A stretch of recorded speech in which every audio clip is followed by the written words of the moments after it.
Salut à toi, jeune voyageur. Tu viens d'une contrée lointaine et tu te retrouves sur cette chaîne. Installe-toi confortablement. Aujourd'hui, vous allez rigoler, je vous le garantis. En passant, j'imagine, vu la miniature.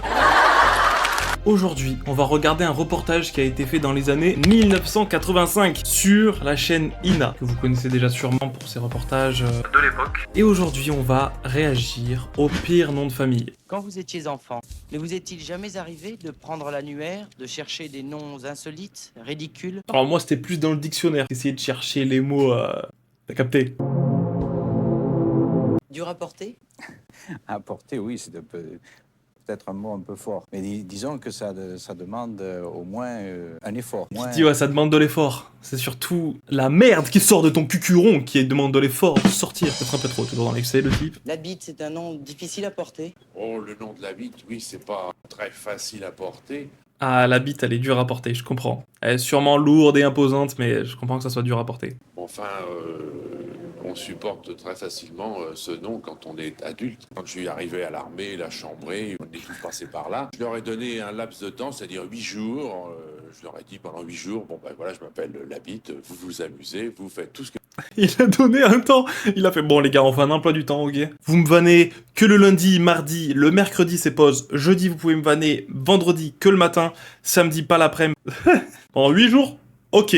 Après je vous démarre, c'est bon? Et puis au bout du 9e jour, je crois, il y a un petit malin qui a trouvé drôle de continuer les plaisanteries. Alors, il a été faire un petit stage à l'infirmerie. Il vous a dit son nom tout de Oh suite. non, non, pas du tout. Non, je savais par l'intermédiaire de mes patrons qu'il était fleuriste. À tout moment, il a Marie. Bon, chérie, écoute, j'ai envie de t'épouser. Tu vas devoir porter mon nom. Oh, super, d'ailleurs, tu m'as toujours pas dit ton nom, c'est quoi? T'inquiète, je te le dirai après le mariage. Voulez-vous prendre pour époux, monsieur Labitte? Non, meurtre de soif, c'est pas plus difficile à porter qu'autre chose. Pourquoi? Une raison. Il travaille dans un... J'allais dire un bar, mais non, il y a dans une cave, j'imagine, vu tout le champagne et les bouteilles de vin derrière. Oh, par contre, lui, pour les soirées, il devait être mort à chaque fois. En général, les réactions sont sympathiques. Avant d'être charcutière, j'étais professeure d'anglais. J'ai eu quelques problèmes. J'hésitais à inscrire mon nom au tableau. Ah non, puis ils à sont la charcutiers, rentrée, ok. Je me faisais pas appeler mort de soif par les... Et en plus, la boutique s'appelle Meurt de soif. Imaginez une boutique, mais juste Labitte. Cocu, c'est dur à porter. Ah non. Non, ça se voit dans son regard qu'il a été cocu dans sa vie et que du coup il supporte pas son nom. Ça doit être trop dur. Non, non, ça va, non, ça va, je l'ai pas mal vécu. Quand votre femme a connu votre nom, est-ce qu'elle a été Au surprise? premier rapport, oui. Au premier rapport. Et ensuite? Bah après, elle m'a fait cocu, quoi, après, donc voilà, en fait... En portant ce nom, est-ce que vous avez eu peur un jour d'être cocu? Vous savez, Vous savez, c'est qu'en fait, c'est déjà arrivé... vous pouvez passer à la question suivante, s'il vous plaît. je m'en rends pas compte, enfin, je sais pas. Oh, le rire et le sourire de détresse. Ah non, c'est trop dur. Non, vraiment. Nichon, c'est dur à porter. Non, pas du tout. Ah non, non, bah j'en ai deux, je les porte au quotidien, non, non, c'est pas dur à porter. Hein. Vous avez connu le nom de votre mari tout de suite? Non, mon mari m'a avoué qu'il s'appelait Nichon quelques jours seulement avant notre mariage. Il a vraiment fait ce que j'ai imité tout à l'heure. Non, c'est terrible. Mais comment tu peux pas connaître le nom de famille de la personne avec qui tu partages ta vie jusqu'au mariage, à moins que ce soit marié dès la première semaine, je sais pas, mais... Genre, imagine, tu fais, je sais pas, allez, 5 ans de ta vie avant de te marier avec quelqu'un. Pendant 5 ans, tu connais pas son nom de famille. Soit ils se sont mariés très vite, soit il y a anguille sous rocher. Frankenstein, c'est un nom dur à porter? Oui, plutôt. Hein. Bon, la première idée pour les gens, quand on entend le mot Frankenstein, ça fait tout de suite le monstre. Alors que ce n'est pas le monstre, c'est le nom du docteur qui est le créateur de... C'est du vrai, elle a entièrement raison en Alors plus. les gens, bon, ben, au départ, vous regardent d'un air surpris, se mettent un peu à rire, En vrai, c'est drôle. Quel type de blague vous fait-on? le téléphone incessamment, on téléphone en pleine nuit, Non. on vous appelle à 2-3 heures du matin. Bon, je me précise. Oui, bonjour, allô Frankenstein. Voilà. La vanne est un peu drôle si tu le fais le soir d'Halloween. Si tu fais ça toutes les nuits, compliqué. J'entends, allô Madame Frankenstein, ici Dracula, ah ah ah ah, puis on vous raccroche au nez. Bon, ben ça c'est... Vous avez décidé de changer de nom. Oui. Dans quelles circonstances? Carrément. Eh bien, nous avons décidé de changer de nom. Nous avons un fils. Au cas où il serait devenu docteur, ça posait des problèmes de s'appeler docteur Frankenstein.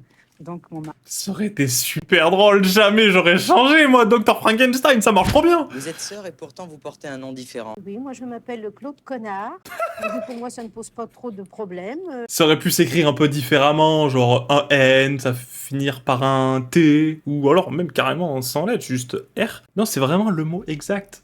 C'est drôle, c'est vraiment drôle. Je n'y vois aucun inconvénient. Ça ne me donne pas de complexe du tout. Françoise, Ah, j'ai totalement réagi différemment. Pour moi, c'était comme un handicap. Enfin, naître avec un handicap. Ex-connard. Bloqué à tout point de vue. Je ne pouvais pas m'exprimer normalement, je ne pouvais pas réagir normalement, notamment vis-à-vis de mes petits camarades déjà à l'école. Il y a une dizaine d'années, j'ai pris sur moi de faire les démarches nécessaires pour changer de nom. J'ai pris le nom de ma mère, le nom de jeune fille de ma mère. Et bon, depuis, je me sens totalement quelqu'un d'autre. monsieur, madame, bordel, c'est un nom difficile à porter? Très difficile. Pour moi, très pénible. Pourquoi? Ça se voit qu'ils en peuvent plus, surtout le monsieur, il est très aigri là. Parce que depuis mon enfance, j'ai entendu que des colibés sur ce nom. Des colibés. Colibet, propos moqueurs, voire injurieux, adressés à une personne. Comment s'est passée votre scolarité? C'est mal, surtout à partir de 12 ans. 12 ans. Parce que j'ai déjà su à peu près la singularité de mon nom, sans en comprendre bien le sens. Ça comprend bien le sens. Comment vous vous défendez? Soit par l'ironie, ou soit par le silence. Par le silence. Voilà. Je m'exprime par le silence. C'est pas pour ça que je monte le ton.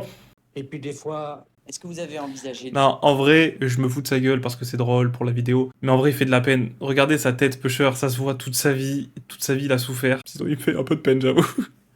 de changer de nom? non, catégoriquement non. Mon père est mort et je n'ai pas cru devoir changer mon nom pour garder dans ma mémoire Non. son affection. Non, c'est touchant. C'est super touchant. Il est super mignon, en fait. Pourquoi je me suis moqué aussi? Madame, on vous fait des plaisanteries au téléphone. Oui, pas mal de plaisanteries. Racontez-nous. Quand elles sont de jour, c'est rien. Et quand c'est là en pleine nuit que vous dormez bien, puis qu'on vous téléphone... Non, vous ça doit être fait, trop chiant de nuit. et que vous entendez au bout du fil. Est-ce qu'il vous reste des chambres pour la nuit? Combien que c'est? Ah bah oui, un bordel. Eh oui. Je vous laisserai vous renseigner par vous-même ce que c'est la véritable sens d'un bordel. Et moi, je voudrais une japonaise. Qu'est-ce que vous leur répondez? Oh bien, j'ai dit bien souvent, non, nous n'avons pas ça. Nous travaillons, c'est complet toute l'année. Et c'est sur rendez-vous. Ah mais c'est là de l'humour, elle est trop drôle. Vous êtes allé au... Oui, je suis allé au bordel, comme on m'a habitué à connaître le nom. Je connaissais Il a voulu se renseigner. même de bonnes adresses dont j'avais pas les moyens d'y aller, mais enfin, le Chabanais et le Sphinx. Et il donne les adresses à la fin. En mode bon, ceux qui veulent l'adresse, régalez-vous, hein, j'y suis allé, c'était plutôt pas mal. J'ai été bien accueilli, je suis d'ailleurs le gérant de l'entreprise. Bon écoutez, voilà, vidéo assez courte, mais vidéo assez drôle. J'espère que vous aura plu. On se retrouve la semaine prochaine. N'hésitez pas à lâcher le petit like, le commentaire et l'abonnement. Vous connaissez la chanson. Faudrait que j'arrête de vous répéter, que je vous le fasse un peu plus subtilement. Bref, je vous fais des bisous et soyez insane.